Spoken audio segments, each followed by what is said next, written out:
Have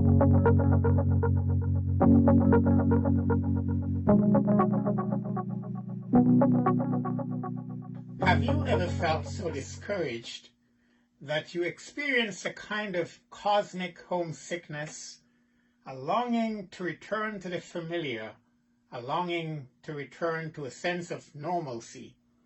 During this pandemic, this is the cry you hear constantly.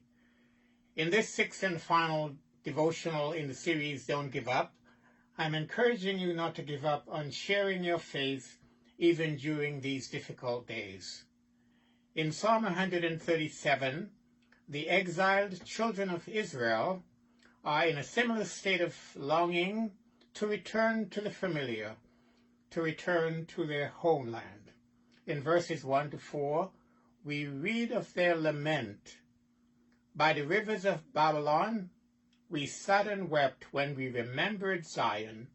There on the poplar trees we hung our harps, for there our captors asked us for songs.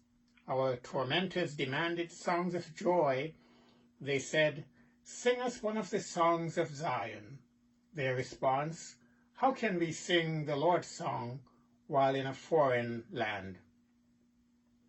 These aliens who had been taken from their homes, their familiar surroundings, from their friends, are now in distress.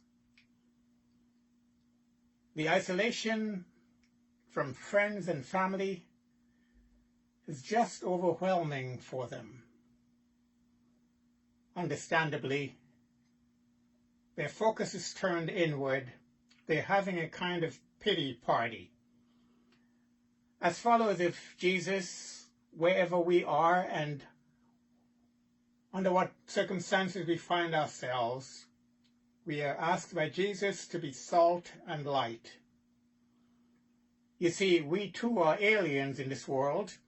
We are pilgrims and strangers here.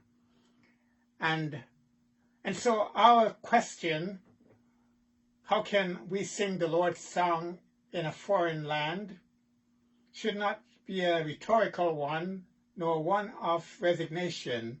It must be something that we do. We must share the good news of Jesus at all times. Very often it's during one of your worst days that someone would ask for a song. Sing me one of those songs of Zion.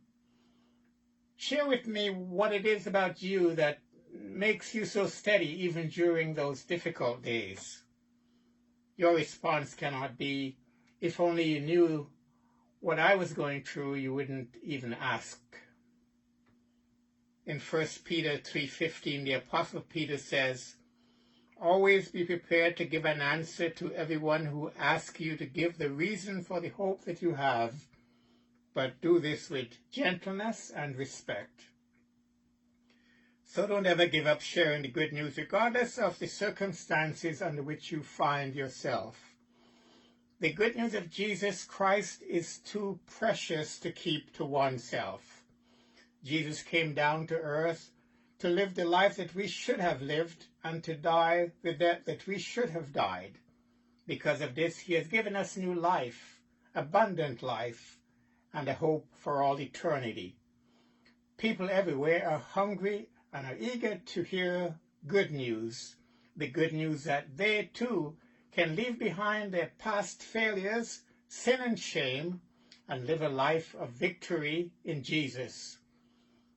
What can be better news than this?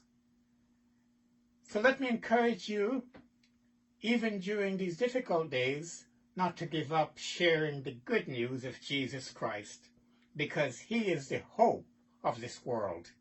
May the Lord bless you.